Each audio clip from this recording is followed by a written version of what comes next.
Madame Châtelier nous parlera de Vive l'universalisme au quotidien. Madame Châtelier? Oui, bonjour. Alors, je me présente, Muriel Châtelier, présidente et cofondatrice de l'Association des Québécois unis contre le racialisme. Tout d'abord, j'aimerais commencer par rectifier un peu la présentation qui a été faite à propos de moi. D'accord. Je ne me définis pas comme une personne noire, comme je pense que la majorité des gens ici ne se définissent pas comme des personnes blanches, qui pour moi, ce n'est pas une identité. OK. Et je me définis certainement pas non plus comme une personne racisée. Je me définis tout simplement comme une Québécoise. Puis s'il faut le préciser, d'origine haïtienne parce que j'aime mes parents et que je veux qu'on sache d'où ils viennent. Donc, maintenant que cette rectification-là est faite, j'ai commencé mon exposé. Donc, aujourd'hui, moi, je vais vous parler d'universalisme, cette pensée issue du siècle des Lumières européens qui vise à ne faire aucune différence entre des citoyens tous égaux en droit. Donc, avant de vous parler davantage de l'organisme que je représente et qui s'inspire de cette pensée-là pour mener ses actions, je vais aborder la question de la laïcité qui s'inscrit également dans cette pensée. Pour ce faire, je vais m'inspirer entre autres de la pensée d'Henri Pénard-Ruiz, un philosophe français spécialiste de la laïcité et de la justice sociale. Donc, comme on le sait tous, le Québec est composé de citoyens issus de différentes cultures, un héritage de ces nombreuses vagues d'immigration qui ont ponctué et qui continueront de ponctuer l'histoire du Québec. Toutes ces personnes sont appelées à vivre ensemble, et ce, en dépit de leurs croyances et de leurs convictions. Ainsi, que l'on soit croyant, athée ou agnostique, nos orientations spirituelles ne devraient pas mettre en péril l'intérêt général. Mais comment faire? Selon les défenseurs de l'universalisme, dont je fais partie, il faut un cadre de vie commun pour parvenir à cohabiter en paix les uns avec les autres. La laïcité nous offre ce cadre en s'appuyant sur 4 grands principes. Ils ont déjà été cités, mais comme c'est écrit dans mon discours, je vais les répéter quand même. Donc, la séparation des institutions publiques et des organisations religieuses, la neutralité religieuse de l'État, l'égalité des droits et la liberté de conscience et de religion. Dans une conférence tenue il y a plus de 20 ans, Henri Pénard-Ruiz a tenu ces propos qui sont encore, à mon sens, brûlants d'actualité. Il est clair, à mes yeux, c'est une position de principe, que la laïcité n'est pas plus ennemie des religions qu'elle ne le serait de l'humanisme athée, mais qu'elle a pour souci essentiel que les humanistes athées et les croyants jouissent strictement des mêmes droits.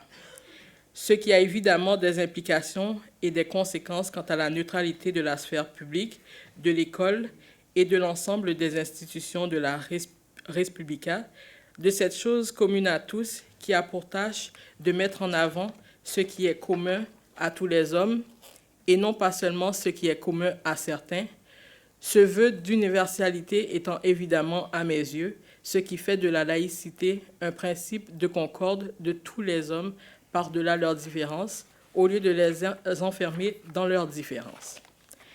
C'est ici précisément que ma propre pensée rejoint celle d'Henri Pénard-Ruiz. Face aux nombreuses tensions identitaires dont nous sommes témoins depuis quelques années, je fais également un vœu d'universalité. Je refuse de nous voir, mes concitoyens et moi-même, enfermés dans des communautés de religion, de race, de sexe ou de genre. J'aimerais plutôt qu'on puisse former une seule humanité.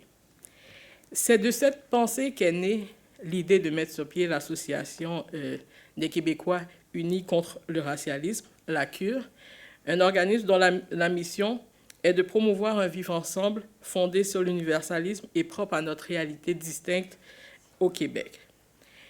Dans le climat actuel, il est plus essentiel que jamais de réaffirmer que seul l'universalisme permet la coexistence des cultures.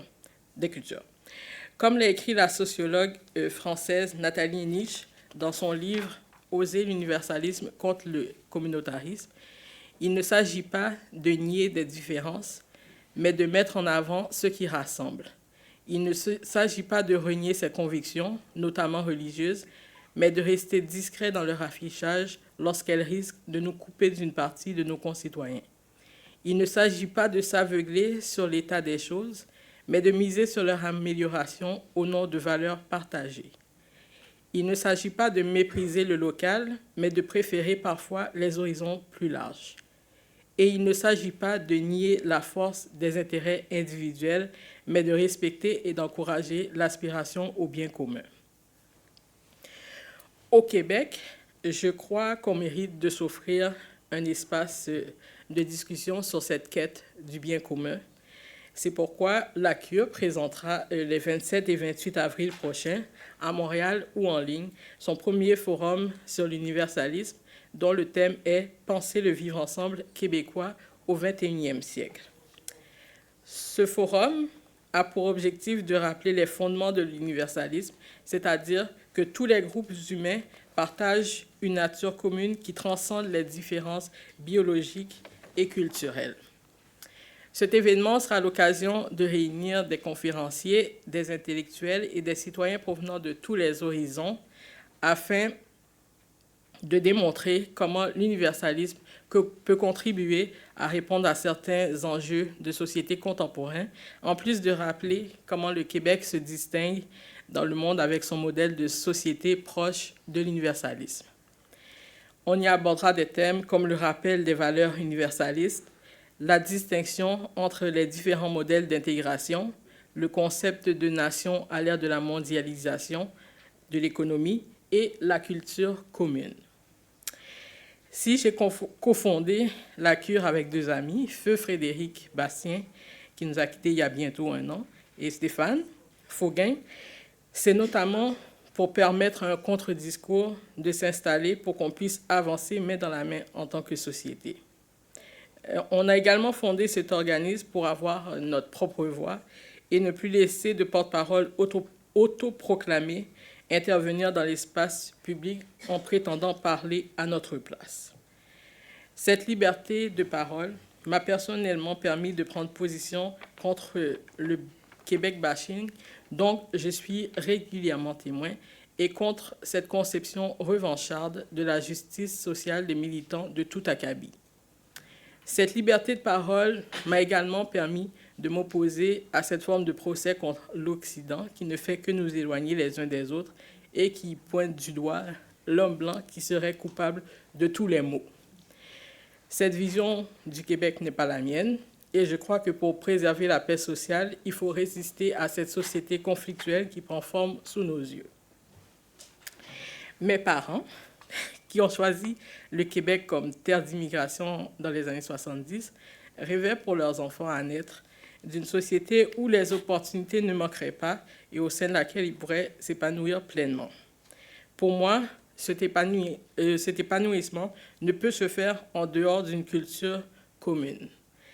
C'est la raison pour laquelle j'adhère au modèle d'intégration présenté par le sociologue Gérard Bouchard, soit l'interculturalisme, qui vise justement à encourager la formation d'une culture commune à partir et au-delà de la diversité ethnoculturelle.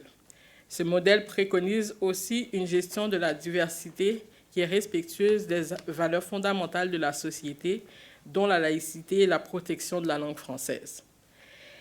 Quels que soient les défis de notre époque, il ne faut jamais, à mon sens, perdre de vue les idées universalistes qui garantissent la liberté et l'égalité des individus et qui nous affranchissent de toute appartenance communautaire. Je crois qu'il faut résister au délire idéologique de notre époque, notamment en matière de race, de religion, de sexe et de genre, pour préserver notre identité, nos valeurs. Notre modèle québécois de vivre ensemble est, et il est toujours bon de le rappeler, basé sur l'égalité entre toutes les personnes, sans distinction, exclusion ou préférence fondée sur la race, le sexe, la religion, etc., comme le stipule la Charte des droits et libertés de la personne. En cette ère où les luttes sociales et culturelles sont caractérisées par des identités fondées sur la race, sur la religion, sur le sexe ou sur le genre, En cette ère où la question sociale est racialisée à outrance, j'invite tous mes concitoyens à continuer de rêver d'une société basée sur la solidarité humaine.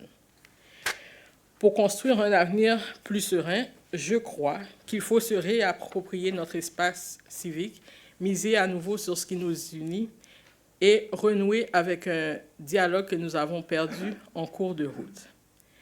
Et il faut continuer à promouvoir la culture d'ici pour créer un sentiment d'appartenance commun. D'ailleurs, ce malaise identitaire qu'on observe chez les personnes issues de l'immigration, et cela comprend les personnes qui sont des personnes qui sont nées ici, c'est très important de le souligner. Donc, ce malaise est, à mon avis, en grande partie dû à ce multiculturalisme ambiant qui fait davantage la promotion des cultures d'ailleurs que de notre culture à nous. On constate aujourd'hui que promouvoir la culture québécoise, c'est faire preuve de racisme et d'intolérance selon certains. À mon avis, nous devons faire fi de ces critiques et parler beaucoup plus d'interculturalisme pour expliquer aux personnes issues de l'immigration qu'une culture commune devrait être le ciment de notre société.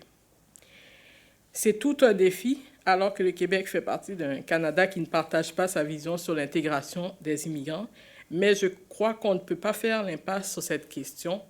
Autrement, cette tension qu'on observe déjà dans notre société ne feront que prendre de l'ampleur. Certains de nos concitoyens, à tort ou à raison, se sentent marginalisés et ne se sentent pas chez eux. Ce malaise effrite notre tissu social, alors que je crois, à l'instar de beaucoup d'autres, que le Québec a globalement fait des bons choix en termes de vivre ensemble pour que chacun puisse trouver sa place ici. Ainsi, face à tous ces enjeux identitaires, le Québec devrait aspirer à ce que chaque individu soit défini en fonction de sa qualité de citoyen et non en fonction de son appartenance à une religion, à une race ou à un sexe.